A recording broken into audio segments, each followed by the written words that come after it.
Welcome, lovely people, to the Reset Show number 13. Today's topic is personalisation at work, and we have with us as a special guest Rob Baker. Rob is an expert in this field. We're delighted to have him here. A few facts about Rob to put you in the picture if you don't already know about him and his work.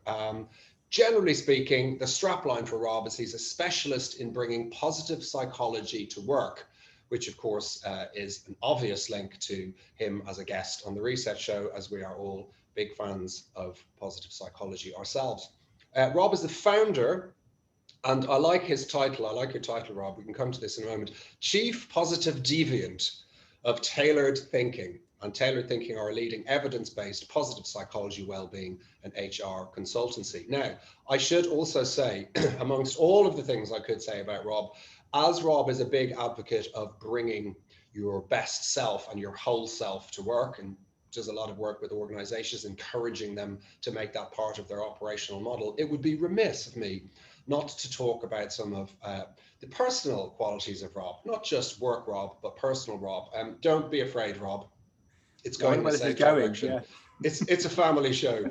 Rob is an avid runner, which is has particularly impressed Belinda, who is also an avid runner. But unlike Belinda, forgive me if I'm wrong, B, Rob has already competed on the international stage representing Great Britain in mountain running and orienteering. These days, Rob's hung up his competitive training shoes and he cycles and runs purely for fun.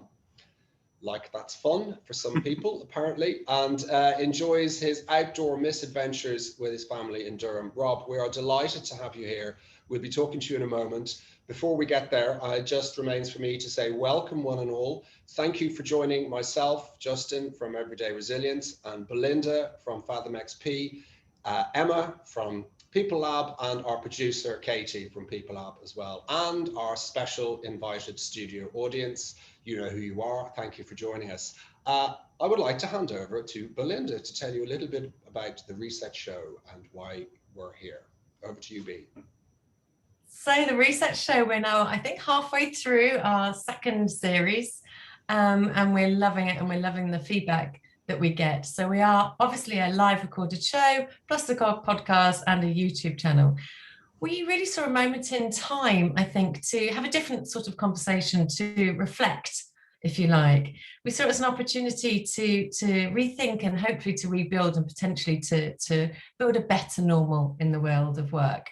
So what we did is we got together some really interesting friends, people in our network who have a different lens, a different way of looking at the opportunities to build back better. So Rob, that's why we've got you here today. That's the Reset Show. You can find us on all the good podcast channels, etc., etc. And we've got loads more shows lined up that we're really excited about as well. Oh, brilliant. I'm so excited to be here. I think just the format, the conversations you have, the people you involve, it's something we all need. So I'm delighted to be part of here today. Thanks very much. Fantastic. Thank you. Emma, you've got some questions for Rob.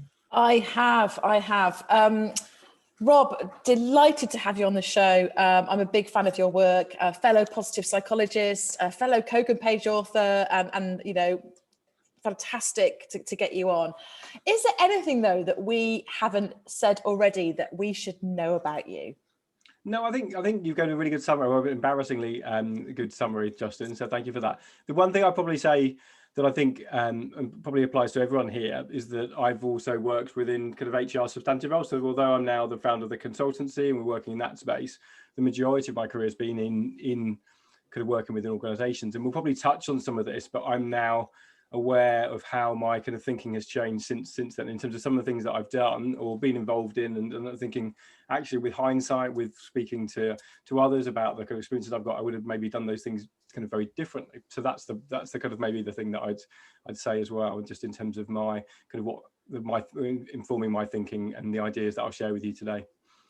Brilliant. That sounds really interesting. Let's hold that thought and come back to that later. So I want to start with talking about personalisation at work. You've literally written the book on this, which is great. We've got you on because you are the expert, right? And we talk a lot about personalisation at work on the Reset Show and in our work anyway. And I first kind of came across this idea, like when I was writing my engagement book, many years ago. And I'm in no way an expert as you are, but I'd like to start by saying, how do you explain to people what you mean by personalisation at work? Sure. So I'll probably start by saying when I first came across this concept in terms of the lecture theatre. So it was positive psychology, and someone was explaining this concept of job crafting and around personalisation. And we'll go on to the evidence through the discussion, but there's lots of really good evidence that shows that when people personalise their work, they personalise their experiences, and they had kind of growth, they had performance, they were more satisfied in terms of their growth. So this kind of made complete sense to me. And then all of a sudden I was realizing, hang on, we just don't do this within workplaces. It doesn't feel like it. So your question was, what do I mean by personalization at work? Is actually encouraging people, inviting people, and creating the space for people to think about actually how they show up at work, who they are as individuals, and making small changes to their experiences at work. So that could be their tasks, their interactions, how they think about work, that makes it a better fit to people who in the jobs that they do. So it's around actually creating the space for people to actually personalize their experience. And it's not around kind of radically redesigning kind of jobs, kind of ripping up job descriptions, setting fire to kind of roles. People kind of sometimes worry about that when we talk about personalization, but it's what we're actually talking about is small iterative agile kind of changes to people's roles and how they interact with each other. And so that's kind of what I mean by kind of personalization. It's around bringing some of yourself to the workplace. And if we do that well, it means that we're not having to wear a mask. We're not having to leave some of us at home when we switch on our computer or go through an office door, if we can remember what that feels like. It's kind of actually we feel with confidence, we can feel that we can actually feel engaged as the individuals that we are.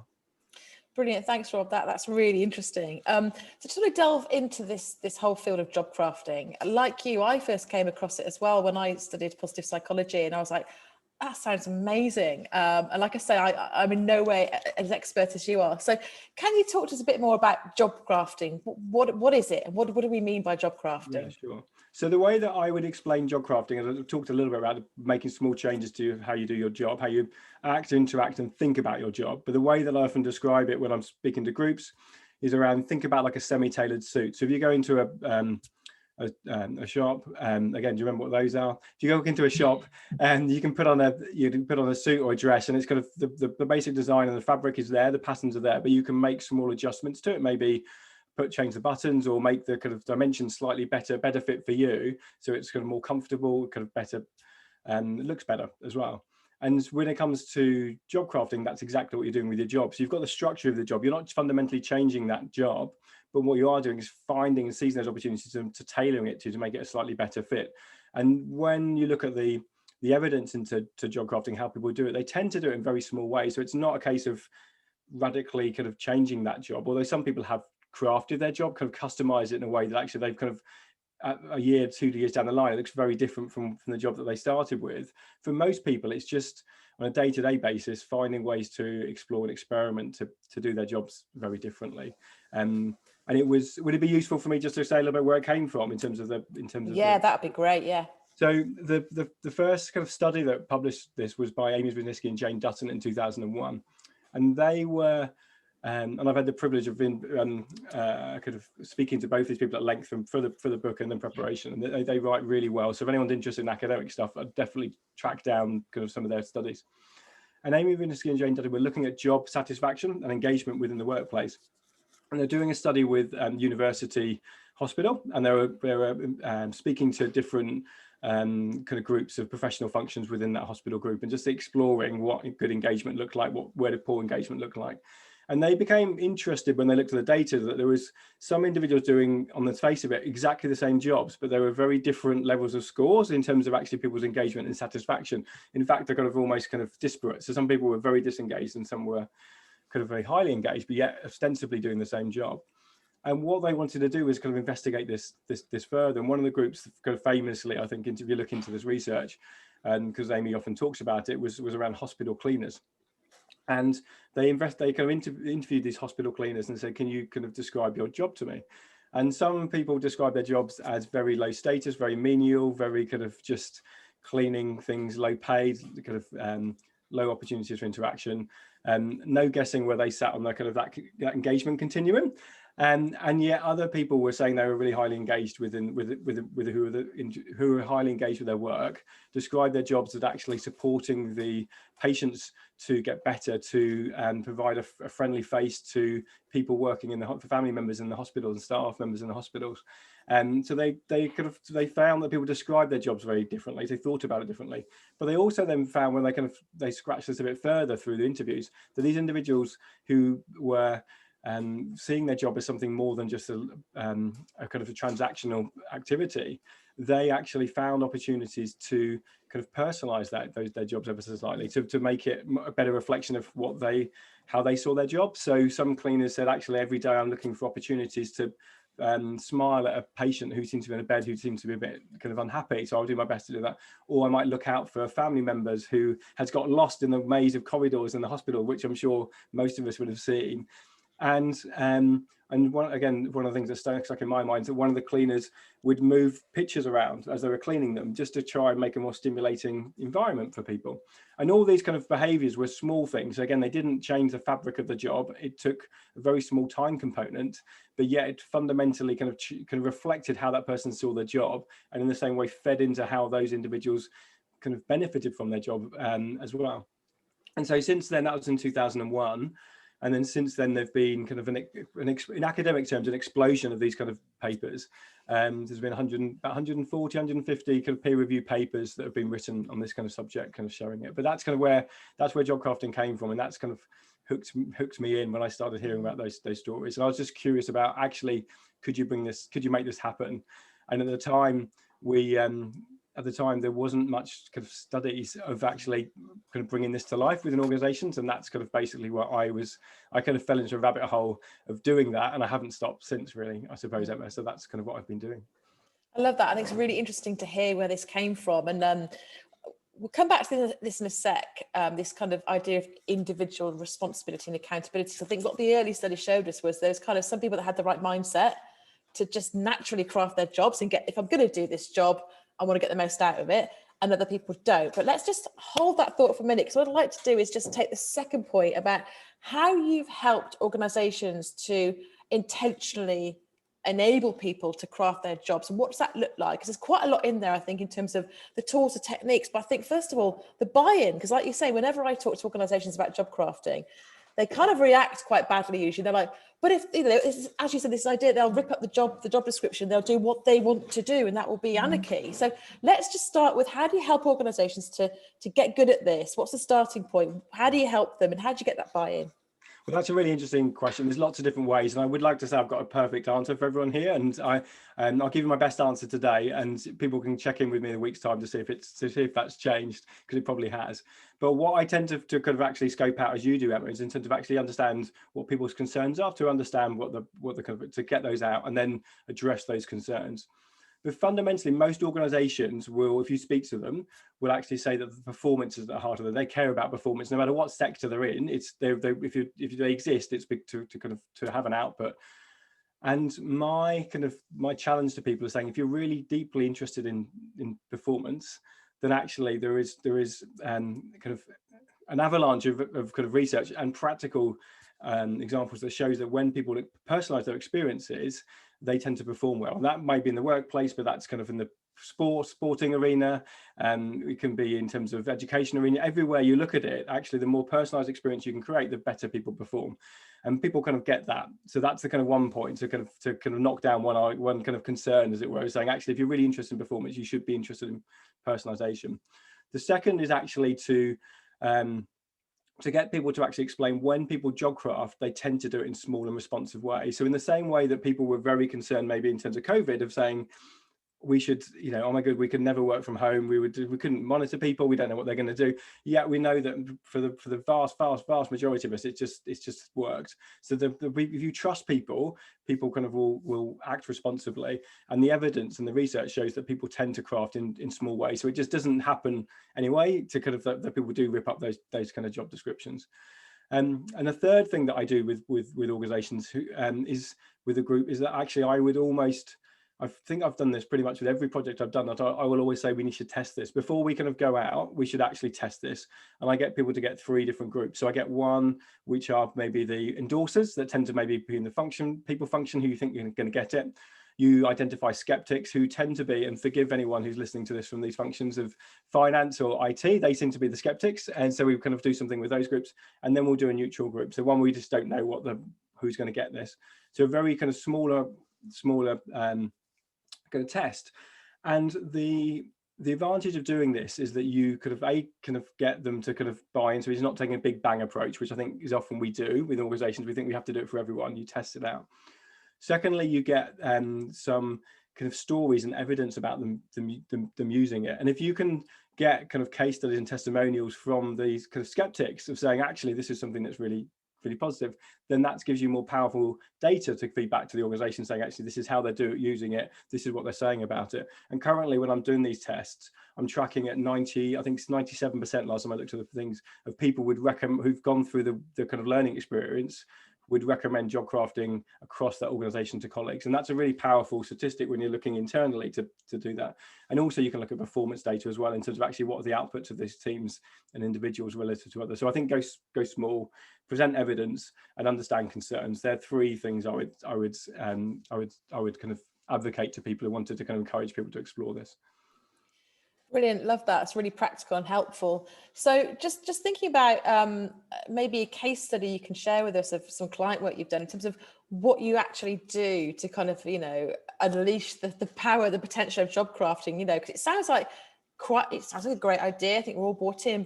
It's quite conceptual. So how do you actually take that kind of idea and make it really practical? What do I have to do to help an organization get into this? Well, it's not difficult, actually. So it's not kind of rocket science. The number one thing you need to do, though, so in terms of any change that you're looking to an organization takes energy. So in terms of, you need to have the space for to have people have the right spot to be able to experiment with doing something different. You have to have that energy to do it, because if not, it's saying, well, it's another thing to do. It's something that you're given to people rather than necessary invitation. So the key challenge is around how do you create that space, that environment for people to have the energy and the curiosity to job craft. And you can do it in lots of different ways. So 3 ways that I tend to do with organizations, and it'll all be dependent on the context, the needs of the group, where they are, locations. So all of this will kind of be impact on it. So one would be through labs or workshops, and this would be in terms of actually getting people to explore and understand what job crafting is. So this is very much a kind of an educational piece, but an experiential and educational piece where you get people to kind of explore what job crafting is. Most people, when you understand what it is, actually would have realized either they've done it themselves and they've seen some benefits from it, or they've witnessed other people doing it. And so it's, again, but they just you don't realize you're doing it, if that makes sense. So you don't kind of tap into it or lean into it. So when you kind of understand this, people say, oh yeah, I did do this and I felt good for it. And so getting people to share stories of when they've done it before, and then explaining why they should do it and how they might want to do it in their environment. So exploring that. And then it's just a case of setting them off on a small experiment I do in terms of saying, how are you going to craft your job? And I've got a very kind of clear kind of framework for doing that, where I get people to be as targeted and as small as they possibly can, so trying to make one tiny change. And I learned this from when I started with job crafting. People get excited, I get excited, they're like, right, we're going to change the world, we're going to do this. And what happens is, as soon as you kind of turn off your computer or you walk out of the workshop, the reality of what you're trying to do hits you, and you don't achieve what you want to do. Yet if you get people to say, I'm going to make a change that's going to take 5 minutes or an hour a week, people actually can seize that. They approach it playfully, and they approach it kind of an accessible way, and they can actually it makes quite a big difference. Even these small changes can make a big difference. And I tend to come back, if I'm running a lab in this way, or a workshop, I would come back in a month's time and actually review with people, how have you got on, what are the barriers, what kind of haven't you done. And again, in terms of tracking, I tend to find currently about 78% of people that would have done job crafting after the workshop. So in terms of the approach, and if you look at other training data, you generally hit about 25 to 35% of people actually applying these stuff. But it makes sense, and I like to think it's down to my kind of skill as a trainer, or the people I work with, in terms of their ability to train people. But fundamentally, it's an invitation to make your job better. And most people, if you say, I'm inviting you to make your job better, will bite your hand off to do that. So it's exploring what got in the way and then amplifying it. So it's a kind of saying, doing more of this, sharing those stories and getting other people to do this stuff and differently. So that's one way. So kind of workshops, and I can share, I think we might talk about stories. I can share loads of stuff with you. Great. Then the other way would be kind of through digital mechanisms. So one of the things that we developed during COVID is actually to get people to do some learning or these experiences digitally, where you can do it in one player mode or multiplayer mode. So effectively you can log on to some resources to learn about job crafting, but you can then either kind of explore it and set your own goal kind of in one player mode, or you can join as a group, and through facilitated discussion we will go through a learning journey together, where you're answering some activities and inputting information to this e-learning kind of tool to actually set these kind of job crafting goals. So it's kind of like the workshop, but doing it with a much more interesting digital interface. And the third way is around teams. So what I tend to do is get teams together as a group and actually start having a conversation about what are the things that you maybe you love and loathe in your job, and getting people to maybe think about tasks they could swap within the team. So or maybe dial up and dial down. So could be really kind of recent example where someone was saying they hated doing meeting notes. So one of the things that they kind of would do as a group is to take it in turn to do meetings. This was a marketing team. They take it in turn to invite meets up for the meetings. And some people got twitchy, kind of trigger figures. If someone didn't write down an action point for a meeting, they feel like they started to feel a bit sick about it, whereas other people just didn't care. They just like, they cared, but they just didn't want to follow it up. And what they had this conversation, we're like, well, why are we doing this where everyone takes it in turns, when some people are just going to dread it and they're bad at it because they dreaded it, whereas other people just naturally very good at it and they will just hound you to make sure you've done what you're supposed to do. And they said, okay, well, let's swap. And then that person, instead of doing the meeting notes, was actually arranged some team get-togethers for like a team quiz or something they did, which they're much more interested in. That's a very simple example, but I think there's loads of stuff in plain sight that we, for fairness and equity, we kind of give to everyone. And this comes back to that personalization thing. And HR do this all the time. We want to be fair, and therefore we do the same to everything, rather than treating everyone equitably by saying we want to treat you as an individual. What we do instead is saying we want to treat everyone exactly the same. And as a consequence of that, the value of that is not evenly distributed. That's a great example. I love that kind of really simple example of strengths at work. And obviously we're all over strengths with positive psychologists, but it just seems so obvious, doesn't it? It's like, let people place their strengths and you'll get the best out of them, because at the end of the day, I'm never going to be any good at detail and spreadsheets. That's just why I've got Katie, because she's really good at detail and spreadsheets. So one more question before I open up to the floor. I mentioned before about the individual side of this, and the early studies kind of show that some people have kind of a natural aptitude or mindset towards job crafting. And I definitely recognize a lot of that in myself, actually. When I was in-house, I kind of just made the job my own, really, and just sort of decided I'd start doing things that I quite enjoyed. And I just always asked for forgiveness, not permission. Something I'm really interested in is this idea of self-engagement. And it's not to say that obviously companies have a responsibility for a whole load of reasons to make sure they help their people to thrive and be their best. But also I think an area we've kind of forgotten about, or not even really thought about in the world of engagement and experience, is personal accountability. And I've read some really interesting research from a company called Leadership IQ, where they talked about self-engagement and some attributes which are shown to be associated with engagement. For example, optimism, resilience, locus of control. None of these things will be a surprise to you. And I think it's a really interesting area to kind of dig into a bit more around, the great thing about those sorts of areas as well is that we can get better at them. Then we're not born with them and they're fixed. We can become more optimistic, we can become more resilient. I was wondering if from a job crafting point of view, you found there are certain kind of mindsets that are helpful to kind of grab this opportunity and make the most of it, and what are they, if you found that, and likewise anything that kind of gets in the way mindset wise, people sort of go, there's no point, it won't ever work, what have you found from an individual point of view helps or hinders? Well, I think in terms of helps or hinders, I think you've got to start with where people are, as it were. And I think there's certainly some natural people who just run with it. They get it, they've done it. Or some people are saying, get out of the way. Like you've got to unlock this potential, Rob. I don't need to hear from you. I just kind of get it. Those people tend to be more proactive in terms of their nature. And if you were to link them to a mindset, and again, I haven't seen the research linking these two together, but I would be surprised if there isn't a relationship between someone who's maybe more proactive and extroverted in terms of maybe their personality type, and linked to growth mindset. So this idea of actually kind of building and growing and continually kind of forming and developing. So in terms of these individuals who want to kind of find opportunities for growth and progression in the role or the task they're doing, but also for themselves. And some people, and just naturally, that's how they show up every day at work. And they probably would have been doing job crafting kind of anyway. But what you do when you give them permission to it and you give it focus is they just run with it. And there's other people who maybe would be more fixed in terms of the approach. And that may be because of their mindset, or their link to their kind of, can be linked to their personality as well, who feel that actually, is this a threat? So again, first of all, was actually you tricking me here in terms of actually inviting me to do this?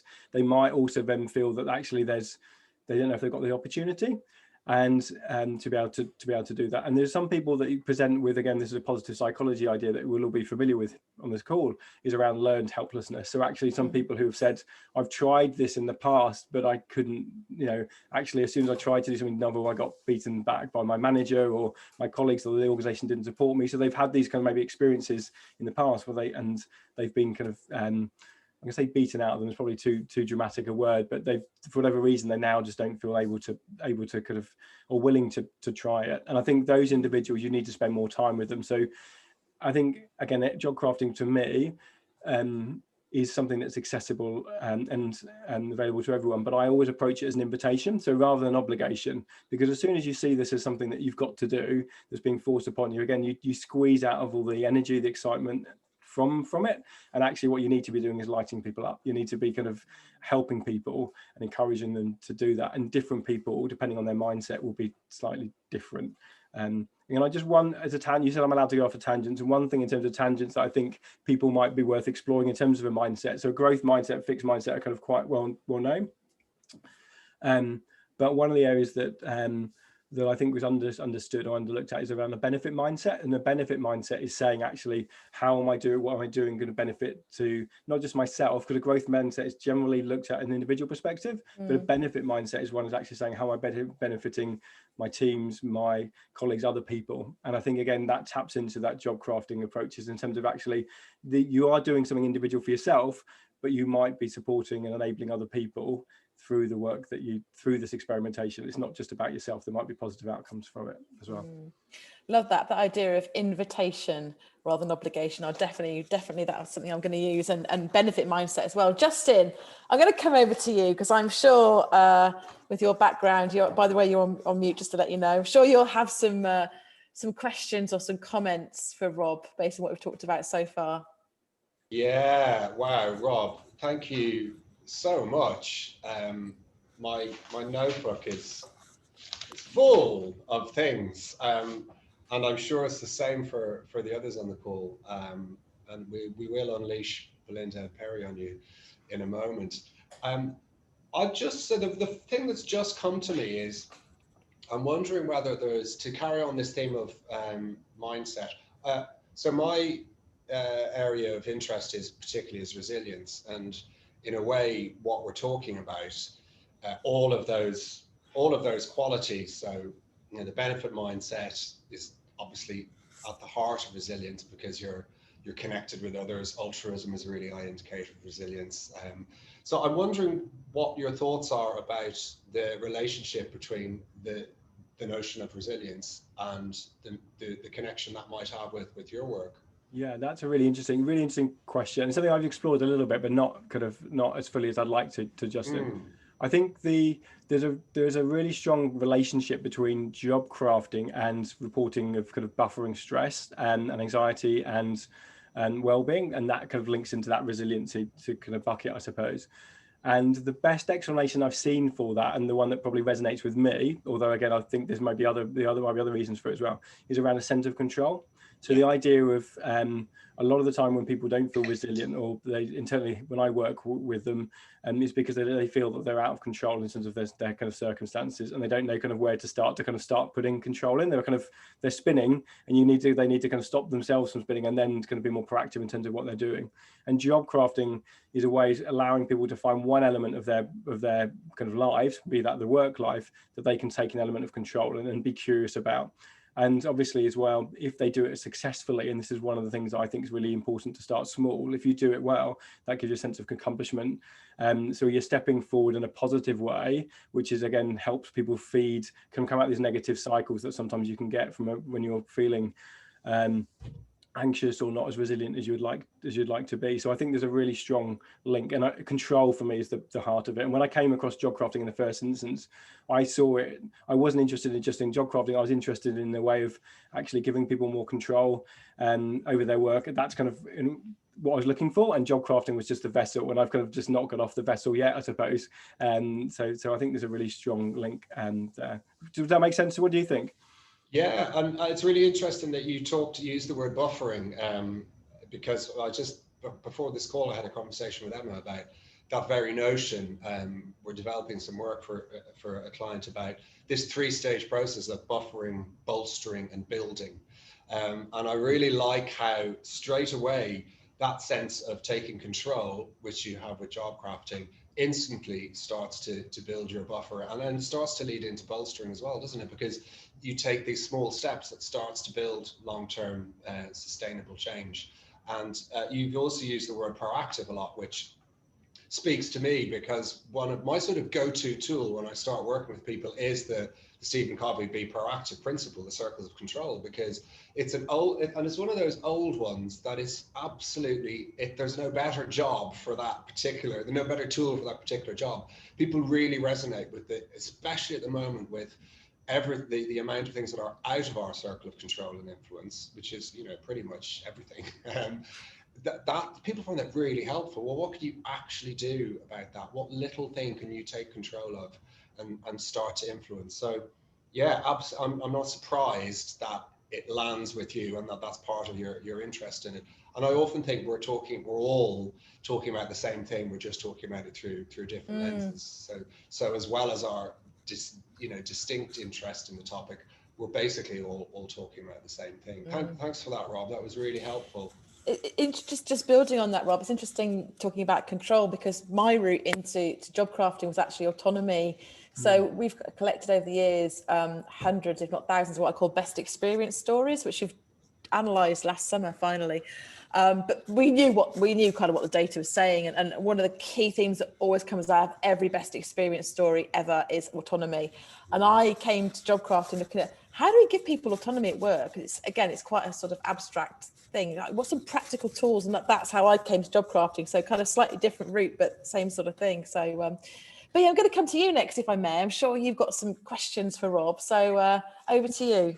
Loving the conversation, and yeah, the benefit mindset's really interesting. There's something in that for me. I do quite a lot of work around organizational purpose, and I've been privy to lots of conversations about how do we help individuals connect to their own individual purpose, which I've always found a little bit abstract and yet not very helpful at all.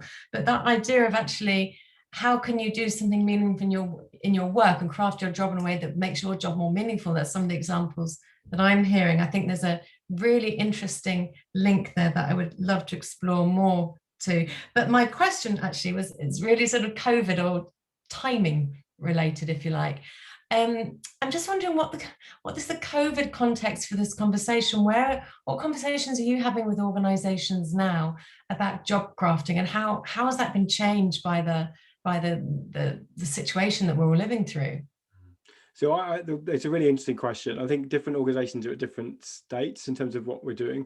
But what I found is that through the COVID, for a lot of people who are maybe office workers, again, it's important not to kind of generalize, but are kind of office based, who are working from home. A lot of people predominantly are kind of working from home now, have had to gone through some kind of experimentation in terms of working differently. And a lot of us have had to develop new tools.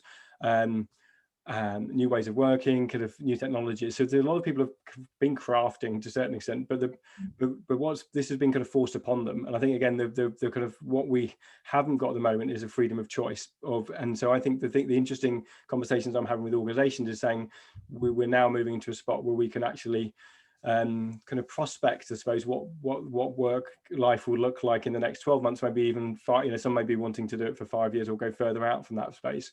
And it's then saying what does the question of choice kind of an opportunity provide to individuals over the control of where and how they work. So what can we learn from the experiences of people experimenting, doing things differently, what worked and what didn't work? So most people have done that.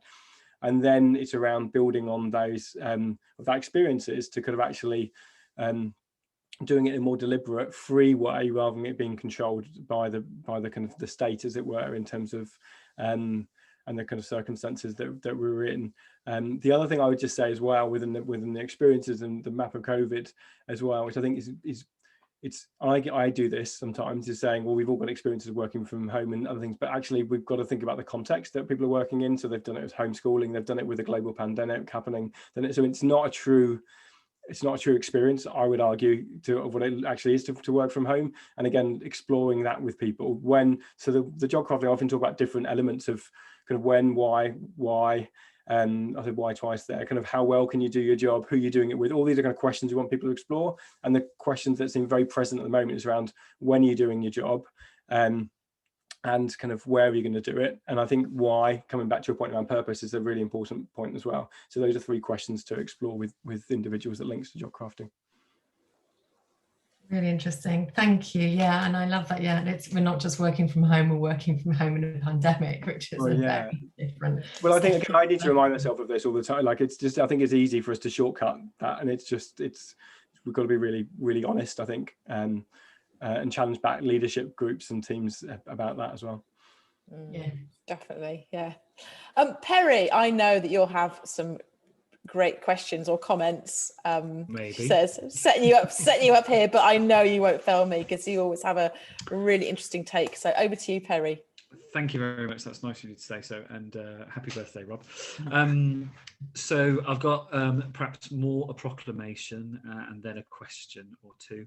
The proclamation, I guess, is that finally we can put job descriptions in room 101, surely, can't we?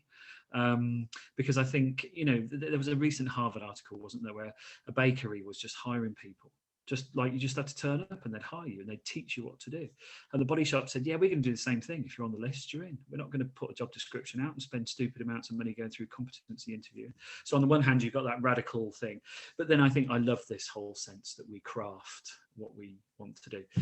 So my question then, after that proclamation, is how is the climate in the organisation? How does it need to be in order for people to have job crafting as part of what they do? Does it have to be psychologically safe, for example? Yeah, so I'd say the starting point in terms of a destination where they want to be, it has to be people focused and genuinely people focused. So the organisation, people say, does it work in certain sectors or not? And I've done it in banks, I've done it in digital startups, I've done it in kind of health sectors. It's ambivalent, but the thing that needs to be there is a genuine belief that actually, if you invest in people, you will get benefits from it, because otherwise you're doing this because it's a fad, effectively. So you're kind of saying job crafting is a good thing to say, I should be telling my staff this, but really I don't trust you to be doing this thing. So is that fundamental belief in as humans, our potential is a fundamental thing that you would need. And I think absolutely, in terms of coming back to Justin's question around the kind of I think in terms of resilience, and we talked about learned helplessness, people need to feel that actually they can do this. Genuinely, there's an open invitation to people to do this, and they can also recognize they may not be successful. So actually, people, when they job craft, I'm just as interested, if not more interested, in the things where didn't go well for that person than the things that did. And so you've that element of failure, kind of with a very, very, very small f, failure is something that kind of you need to have that association with it. So it has to be the kind of climate within the team level, I'd say, where you have that freedom to experiment genuinely, and a freedom to have that discussion. So you can have, again, I've done this in pockets of teams where people have crafted within an organizational context. If you would look at that lens from an organizational perspective, you're saying, actually, this, you wouldn't think it would be conducive of job crafting, but that team has got a shield over it effectively, that they've got the permission to do it. But organizationally, why, you've just got to get that fundamental belief. And then in some instances, you have the organization believing in it, but you've then got to do the work with the leadership, certain leaders and teams, because their line managers aren't bought into it, and so therefore you need to work on them. So I think that's a really that's a big point. And I'm definitely room 101 for job descriptions. As you know, I think I've really, with your input, Perry, I've kind of been playing and exploring kind of the idea of job canvases as well, which is something which is much more iterative, and things that people can constantly evolve. And I think that's what we should be doing our jobs. They're not static, they're things that should be constantly evolving. Brilliant. What do you think, Perry? What do you think, Joe? So yes, job descriptions definitely 101. I've hated them and been on record as saying them for ages. And I think, we've created almost so much bureaucracy and bias actually out of job descriptions that I think, now you've got people saying, let's create more inclusion and diversity. It's like, well, stop looking for homogenous flipping robots then. Do you know what I mean? So I'm loving what I'm seeing with some of the shifts into dialogic and emergent sort of interviewing and sampling and all those kinds of things. And what I really love is the fact that there's nothing more maturing in the work you do than you can shape it and define it. I think to ask somebody brand new off the street to say, right, design your job, that's a bit of a big ask. But I think, like, with mentoring and some guidance and some exploration and the safety you talk about, I think within a couple of weeks, people will go, I got it, I know what to do here, and shape it. And I think, talking to Emma's point about productivity and engagement and fulfillment and success that's sustainable, that's got to be the only way. Yeah. Awesome. Great. I knew you wouldn't let me down, Perry. Thank you. Thanks for that. It's a great question. A little bit of controversy there with I agree with you, by the way, with job descriptions too. Yeah. We are almost at time, Rob. I've just got one quick question before I hand back to Justin to do the sort of the final piece. We really like to give people something really practical to take away. And as surprising as this may be, not all of our audience are HR people or working in the field of, whatever people element people work in these days, not always in that field. So from an individual point of view, can you give us like a couple or even just one practical thing that we can start doing today to begin crafting our jobs and taking back that control and having some autonomy in what we do? Yeah, so my invitation, again, starting from that point, the invitation would be to say, how could you make your job 1% better? So in terms of actually thinking about what's a tiny change you could do that you could make your life a little bit better. And the way that I describe this is actually the research shows that if you want to get running or exercise, what you should be focusing on not doing the exercise, but getting changed into your running kit or your exercise kit, because if you do that, you're much more likely to actually do the exercise. So again, from the job perspective, is what's the tiny thing you can do that will lean you more in the way of the way that you want to do. So that could be experimenting with a task. It could be thinking about how you connect with other people. It could be around trying to make your job healthier from a physical or mental perspective, like getting outdoors or getting some exercise. Is it around thinking about speaking to someone about the value of the work that you've done, so connecting with the purpose? Pick something that's going to be fun for you, a tiny change that's going to take you a minute a day, 5 minutes a day or an hour a week. That's your that's your cap that I would give to you. And I'd love to hear how everyone listening to this kind of have got on with that experiment. So let us all know. Love that. Thank you, Rob. That is a brilliant invitation. So we've got something really practical we can all work on. And we do follow these up with blogs. So we'll link to all your fantastic resources and case studies and what have you. And we'll ask people to take that invitation and see where they go with it. And then, as you say, let us know how they get on. So thank you so much, Rob. And again, happy birthday for today. And I'm going to hand back over to Justin to close the show. So over to you, Justin. Well, I echo Emma's thanks. Thank you, Rob. What a fascinating conversation. And as we quite often say, leave people wanting more. We're definitely leaving me wanting more. And that's the most important thing, of course. No, it was really engaging. Fantastic, lovely stories as well, and metaphors to bring the subject to life. I think if anyone doesn't know about this topic, this research show will certainly whet their appetite to find out more and to buy your book, which is, as Emma has said, you have quite literally written the book on the topic. So we're really honoured to have you as an expert guest on the show. Thank you again to our special live studio audience. Thank you to Katie for her production, Emma and Belinda for their co-hosting. And here's a little teaser trailer for those of you who don't know what's coming up next. In 2 weeks' time, on the 24th of February, we will be joined, very excited about this, all the way from the other side of the world by Natal Dank. And the topic of our show is, broadly speaking, we've given it the strapline Agile HR. But as you always find with these discussions, it becomes, excuse me, about a lot more than that. So thank you for joining us. Thank you for watching. Thank you for listening. Do subscribe if you want to be kept up to date with all of the material and support that we send afterwards. Other than that, Rob, carry on having a happy birthday. Thanks to everyone. Over and out. See you next time. Happy crafting. Thank you.